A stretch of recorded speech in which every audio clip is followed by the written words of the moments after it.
Dear respected scholars, brothers and sisters, Assalamu alaikum wa rahmatullahi wa barakatuh. On behalf of the Manchester community and our esteemed organisers, I warmly welcome you all today to the Islamic workshop. It is an honour to see so many individuals gathered here, taking priority for the critical and often overlooked responsibility of preparing an Islamic law. We deeply appreciate the presence of our three esteemed speakers who have taken time out from their busy schedules to guide us in preparing an Islamic law. Let us begin by seeking Allah subhanahu wa ta'ala's blessings and guidance for the recitation of His holy book. It is my pleasure to invite Brother Mehdi Hashmati to commence the morning with recitation from the Holy Quran. Please welcome Brother Mehdi Hashmati with a loud salawat. أعوذ بالله من الشيطان الرجيم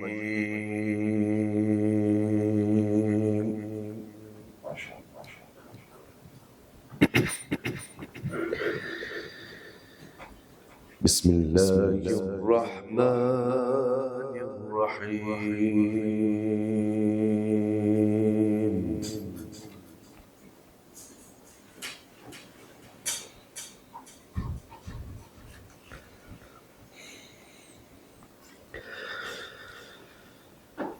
كتب عليكم إذا حضر أحدكم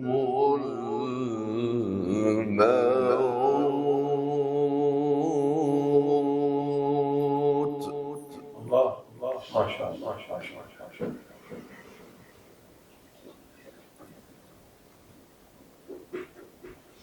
كتب عليكم إذا حضر أحدكم الموت إن ترك خيرا الوصية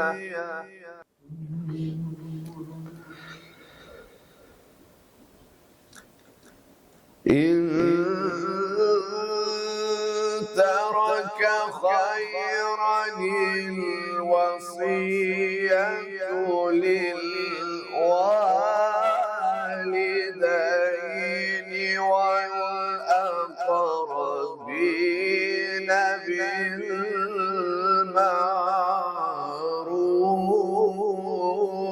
بالمعروف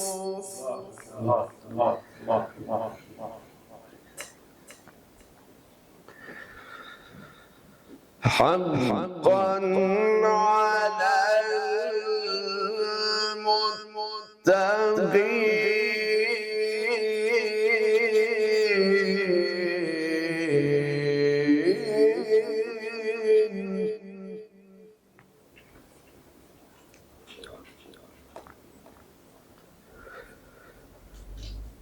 كتب عليكم إذا حضر أحدكم الموت إن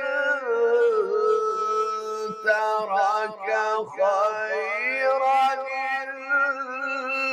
الوصية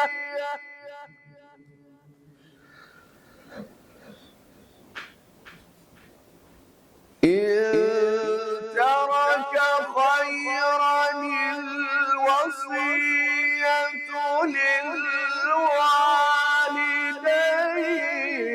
والأقربين بالمعروف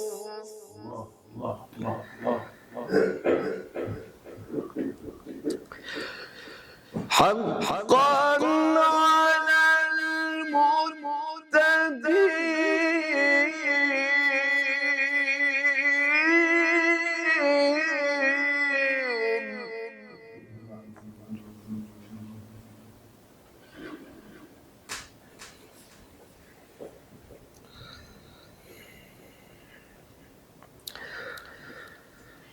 فمن بدله بعدما سمعه إنما إثمه على الذين يبدلونه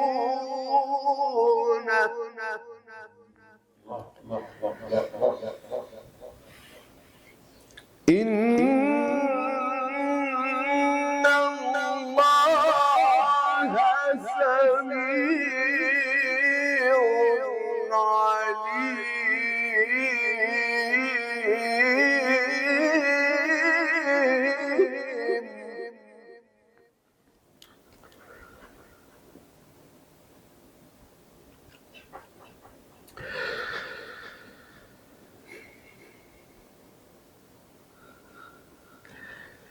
فمن خاف من موص جنفا أو إثما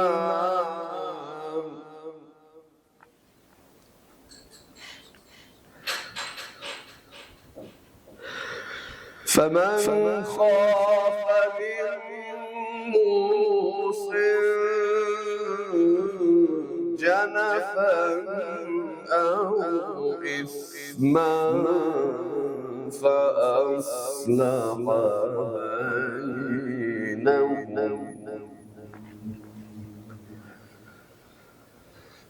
فأصلح بينهم فلا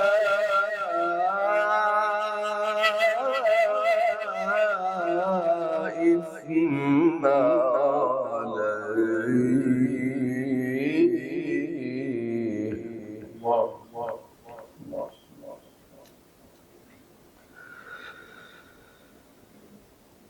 فمن خاف من موص جنفا أو إثما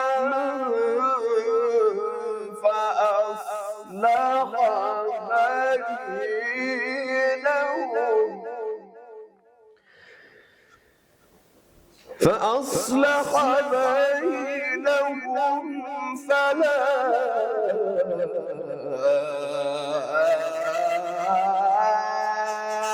إثم عليه.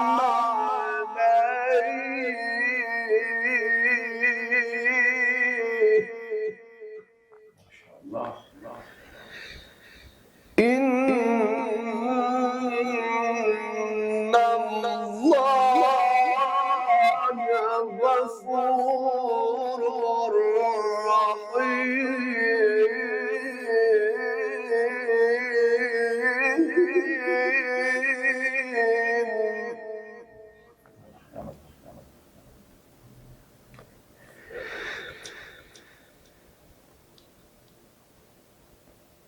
بسم الله الرحمن الرحيم. والعصر إن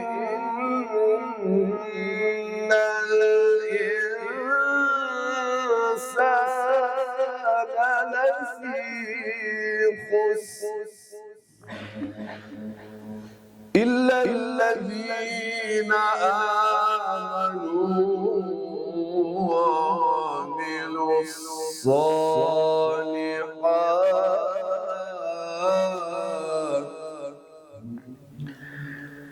وتواصوا بالحق وتواصوا بالصبر. صدق الله العلي العظيم. Jazakallah khair, Brother Mehdi Hashmati, for that beautiful and heartfelt recitation of the Holy Quran. Can we please recite a loud salawat?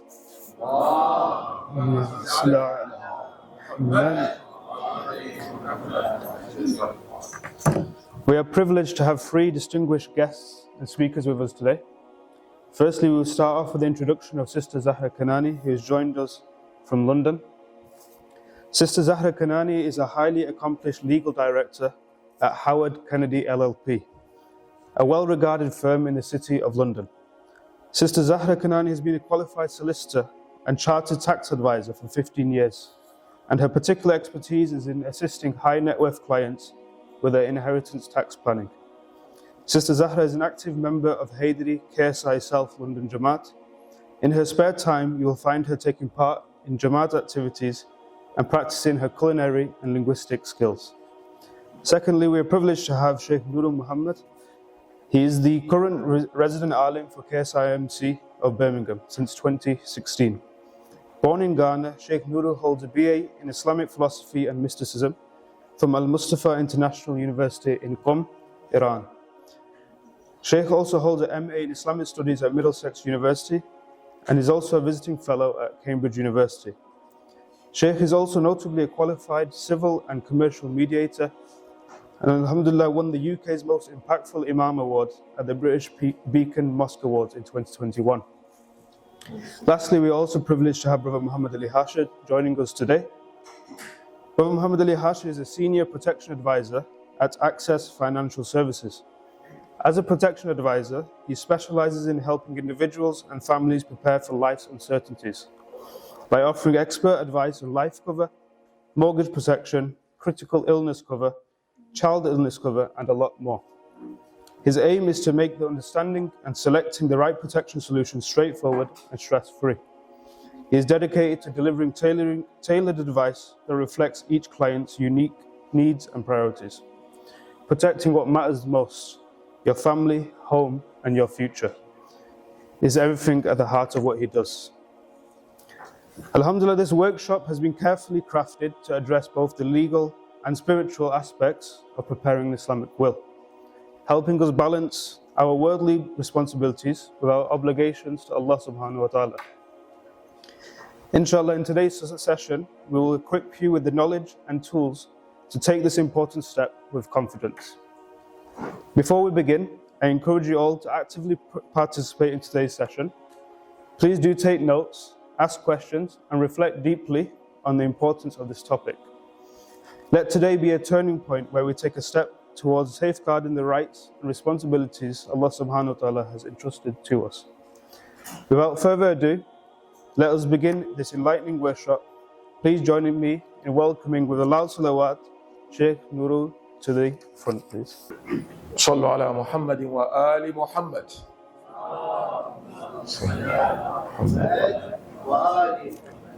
السلام عليكم ورحمة الله تعالى وبركاته. The salam, I have not heard the response. I think I repeat again. Assalamu alaikum wa rahmatullahi ta'ala wa barakatuh. Inshallah, before we begin, let's recite Surah Al-Fatiha for all our marhumin. Al-Fatiha. Bismillah ar-Rahman مالك يوم الدين إياك نعبد وإياك نستعين اهدنا الصراط المستقيم صراط الذين أنعمت عليهم غير المغضوب عليهم ولا الضالين. أعوذ بالله السميع العليم من الشيطان اللعين الرجيم بفضل بسم الله الرحمن الرحيم.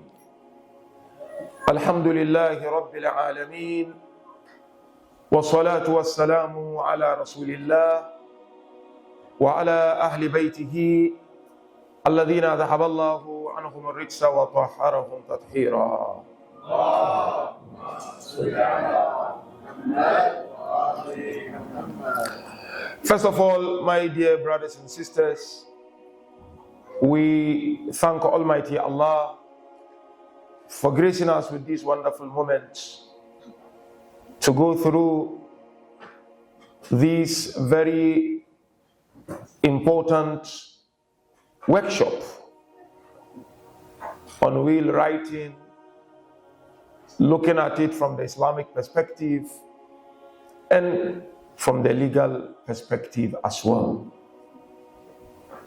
As we heard it from our dear brother Faizan, the aim of this workshop is to equip all of us to ensure that we don't just have a will in place, but we have the right will in place. And so my duty is to look at it purely from the Islamic perspective. And we have our dear sister Zahra, and of course our brother, who will look at it from the legal perspective to ensure that it is legally binding. So please, my dear brothers and sisters, I humbly seek your indulgence, attention. Feel free to ask whatever question that comes to mind, seek clarification of whatever you feel like seeking clarification. Aim is to ensure that we all go out of this place by the end of this workshop. If we do not have a will, to think of having our will ASAP. And if you have it, to look at it and say whether it is the right one or something needs to be done. So as Muslims and as lovers and the followers of Ahlul Bayt, I will begin by looking at it from the glorious Quran, from the beautiful verse our dear Qari recited just now, and some of the traditions of our beloved Ahlul Bayt on the need to have a will in place. First is to say Islam is the answer. In what way? In the sense that, you see, as Muslims, we wholeheartedly believe Islam provides us with general guiding principles on what we need to do in our lives. That is one of the main reasons as to why we are Muslims. That, yeah, Islam, I want to do this. What's your guidance in this? I want to go to that place. What's your guidance in this? Now, if you look at this on the screen, this is very, very important. Death is a reality. Sooner or later, we will all succumb to the calling of our Maker. And so death can be a disturbing thought for most. And the thought of not being able to care for your loved ones can be even more troubling. However, Islam as a comprehensive religion has the answer to all our worries, in the sense that it provides us with what is it that of our loved ones, even if we are no more in this world. I and you know very well, thinking of death can be daunting. From the purely Islamic perspective, it's not only not having my will in place. When I also think of my sons, it becomes troubling. Not only thinking of my sons, when I think of the qada or qaza, as we say, of my salat, of my fasting, of my hajj, it can be troubling thinking of death. Likewise, ma fi dhimma, when I think of how many people I wrong, how many people have taken their monies, and I'm unable to pay now, and I'm not sure how long I'm going to live in this world, this can be troubling. And hence this workshop is crucial. Now this is the ayah. But you see, from the Islamic jurisprudential perspective, we have four main sources of Islamic laws, meaning there are four sources through which Islamic laws are deduced. The first main source is Quran, because we believe Quran is infallible. The second main source is the Sunnah of the Prophet and Ahlul Bayt. And here, of course, scholars, when they discuss Sunnah, we're talking of the sayings of the Prophet, actions of the Prophet, and silence approval of the Prophet, and that of the Ahlul Bayt. And then, of course, the third main source is Ijma, the consensus of the scholars. And then the last one, of course, is the intellect, the Aql. Obviously, not ever Aql, but healthy akal, which they discuss in fiqh and mantiq. Now the verse is very clear. كتب عليكم إذا حضر أحدكم الموت إن ترك خيرا الوصية للوالدين والأقربين بالمعروف حقا على المتقين. This word حقا is very important. It has been prescribed that when death approaches any of you. Some may ask a question, but how will I know when death is approaching? Every single minute, death is approaching. Because you may say, I feel healthy. How will I know that death is approaching? Every single second, not even minute. Death is approaching. I and you do not know. We wish and we pray we'll see the end of this workshop, all in the hand of Allah Ta'ala. That's why Amir al-Mu'mineen makes it crystal clear. اعمل لدنياك كأنك تعيش أبدا واعمل لآخرتك كأنك تموت غدا. Work for your dunya as if you believe you are living here permanently, and work for your akhirah as if you die in tomorrow. So therefore, when we talk of, or when Quran says death approaches you, mean what? Every single moment.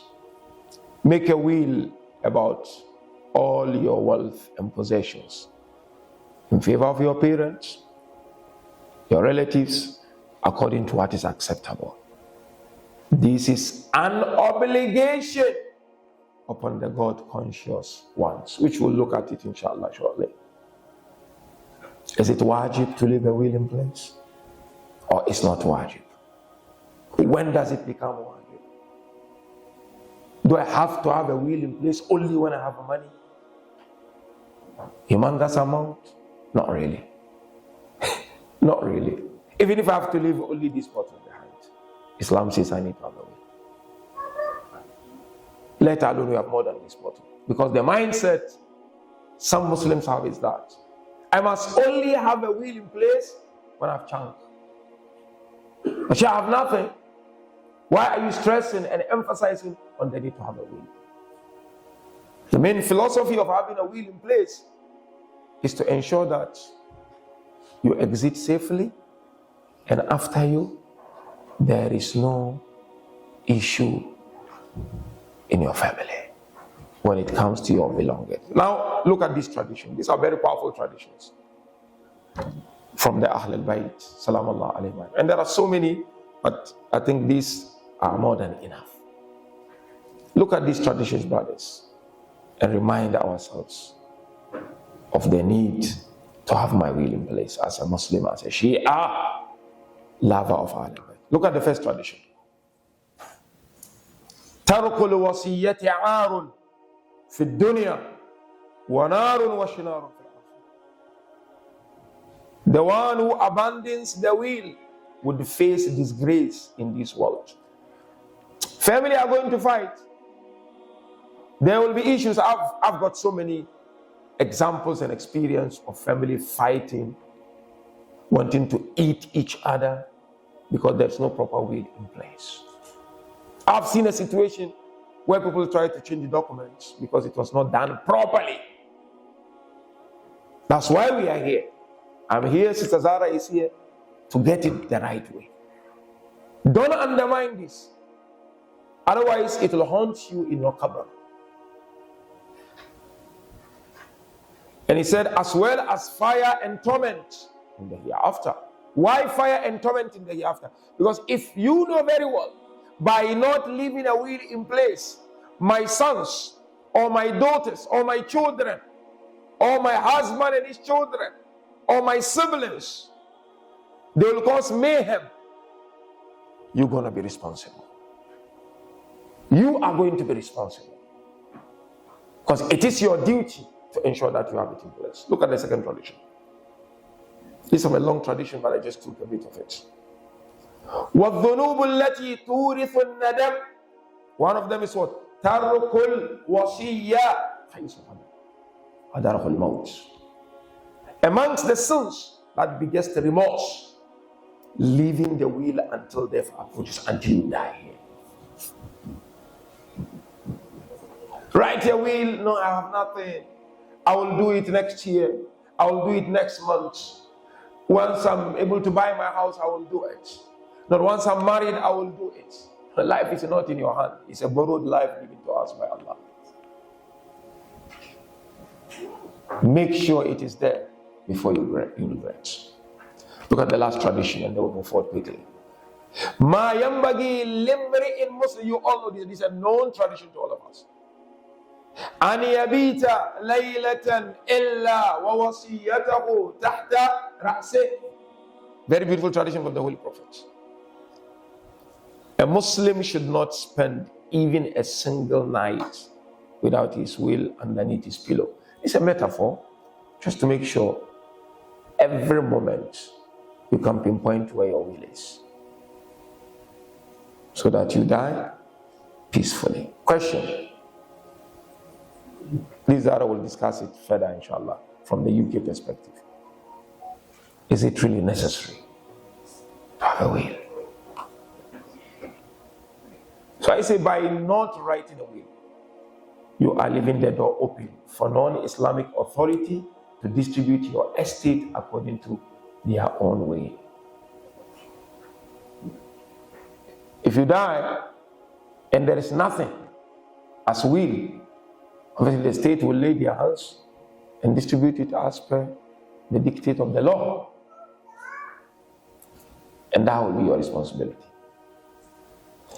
An Islamic will allows you to distribute your inheritance to your family through Sharia law while maintaining compliance with the law of the land.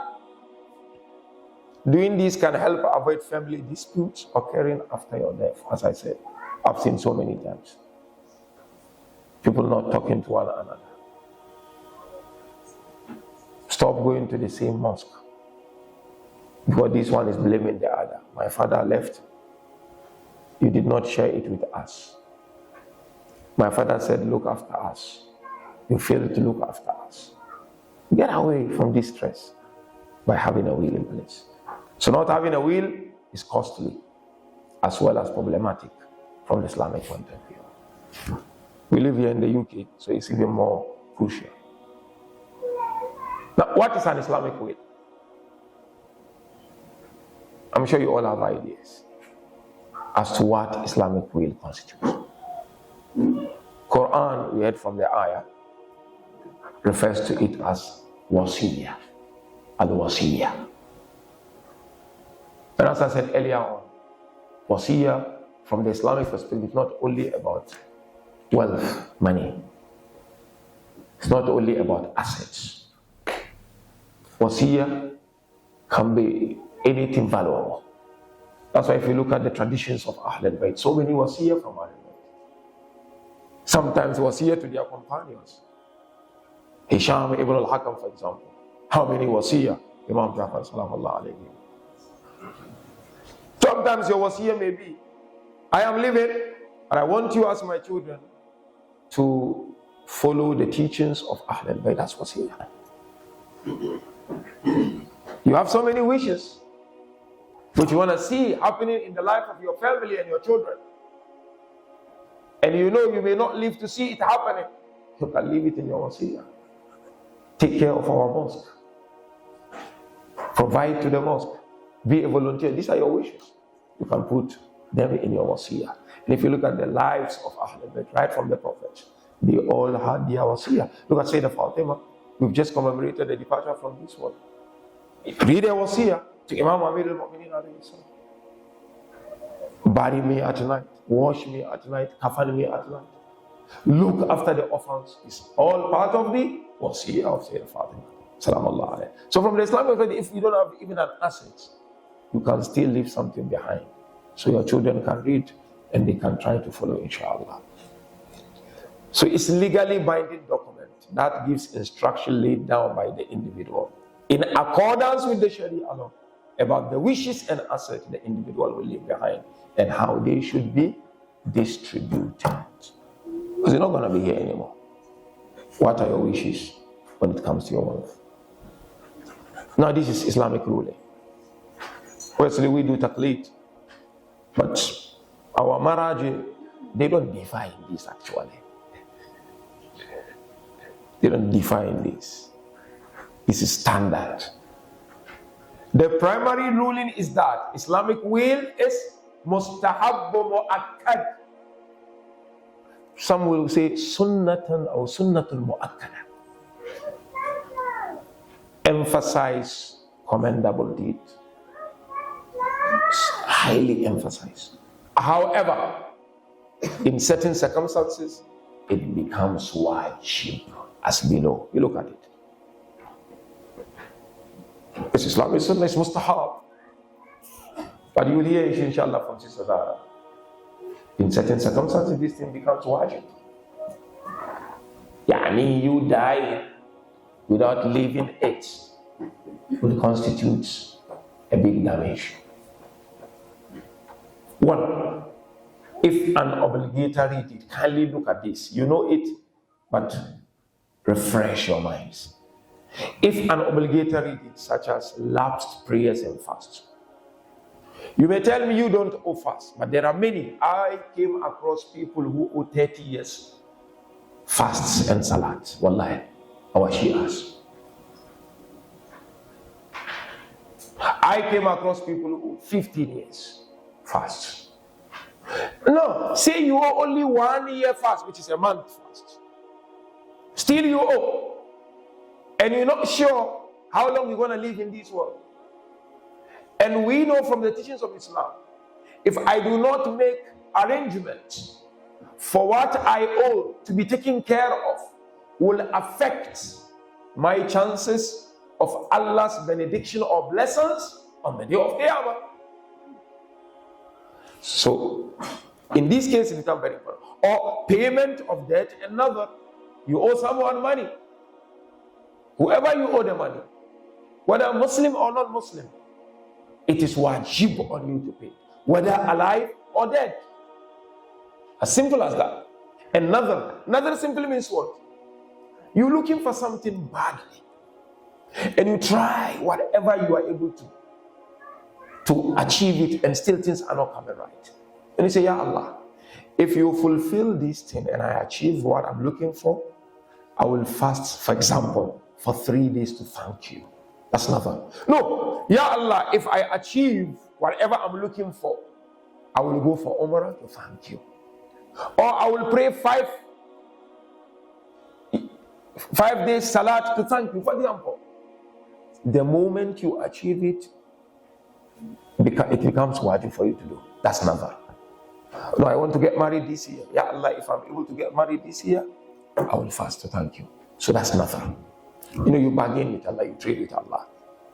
Belongings of others that need to be returned.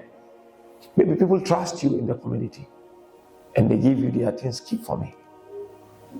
So put it in your will. So that if you are no more, your children will not say it's mine. I'll give an example. This is a real example I'm giving. But currently I'm handling this case. I'm not going to mention where because of the confidentiality of it, but it's not in the UK. I went to a place and I was approached by a lady, I would say a mother. She said to me, Sheikh Nuru, I need your help.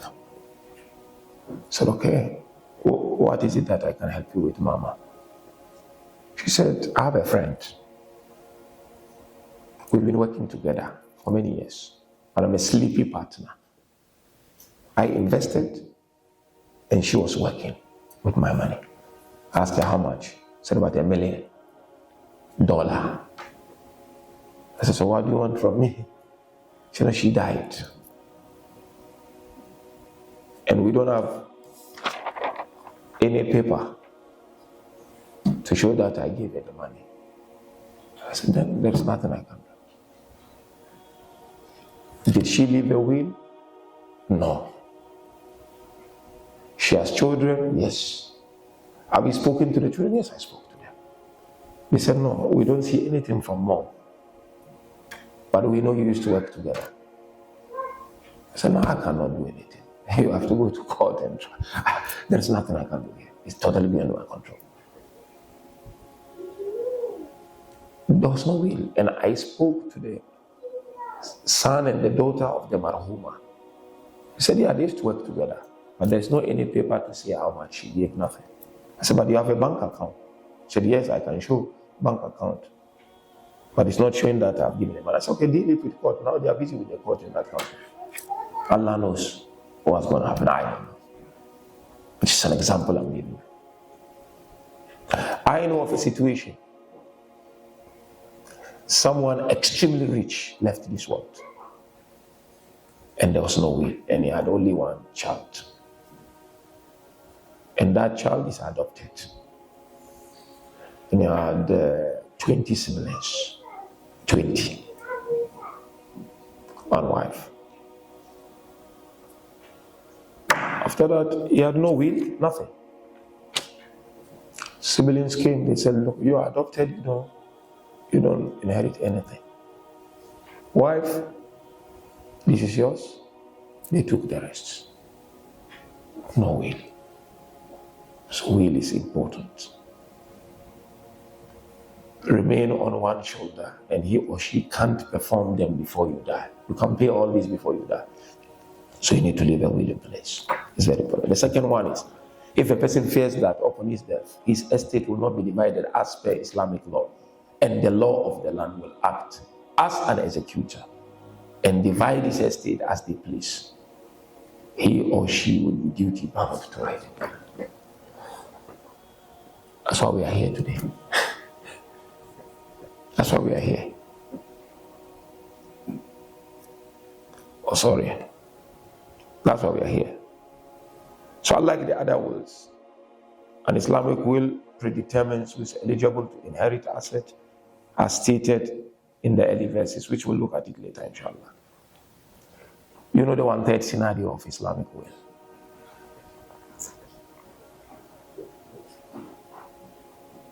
From the Islamic perspective, I cannot will more than 1/3. So we have Sister Zahra, she will help us with the UK law on how to go around all this. Now you assume like you are in an Islamic country where Islamic law is allowed. And of course you do only the 1/3. And then the rest will be shared accordingly, isn't it? But here it doesn't work out that way.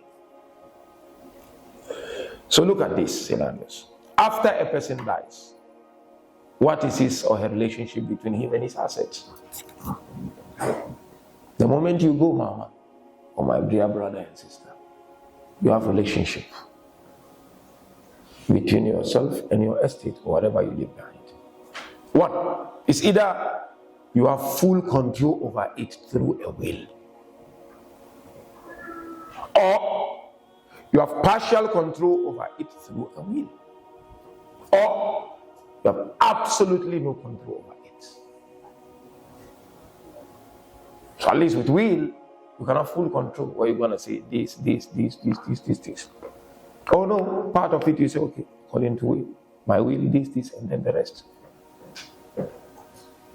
The law will take its course. So if you don't have a will in place, you will have no control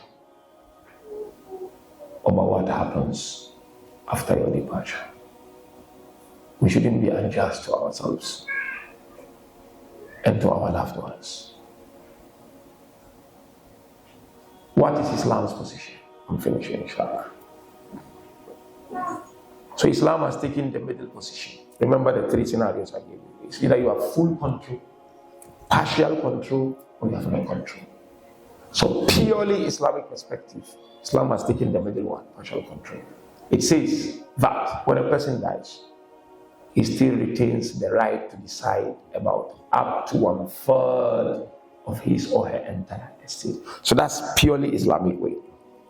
But as far as the 2/3 is concerned, the deceased person loses the right to dispose according to his wish. Because the 2/3 has to go according to Islamic law of inheritance. But obviously here in the West, if you leave the 2/3 without saying anything about it, the government will decide. So therefore, we'll learn about it later, inshallah. The 2/3 must be divided according to the shares specified by the Sharia. Most of these shares have been specified in the Quran itself. So this law is part of the overall system which Islam has introduced for the distribution of wealth in society. 2/3 is what you have control. The rest goes according to what Islam says. The right of disposing the 1/3 according to your own wish can be exercised only by making a will. So without having a will, there's nothing that, if for example, one dies without leaving a will, forget about any 1/3. Forget about it. Those who are going to inherit whatever they inherit, they are not obliged to say because mom or dad leaves nothing behind of a will, we're going to do something. They're not obliged from Islamic perspective. And you will be responsible. So we need to be careful. You can do whatever you like with the 1/3. Give it to a family member, a relative, a friend, charitable organization like Elif, that's how you pronounce Elif. Give for Elif. You say this portion goes to Elif. Or any other organization you have in there. But just it's up to you. It's all right. We continue with that. For example, just give an example. You can use your 1/3 or part of it, if you like, the shares of your wife. So this we'll discuss in the second segment, inshallah. And I'm sure Sister Zahra will discuss it more. Because you know very well, if you look at the Islamic law of inheritance, woman takes very little.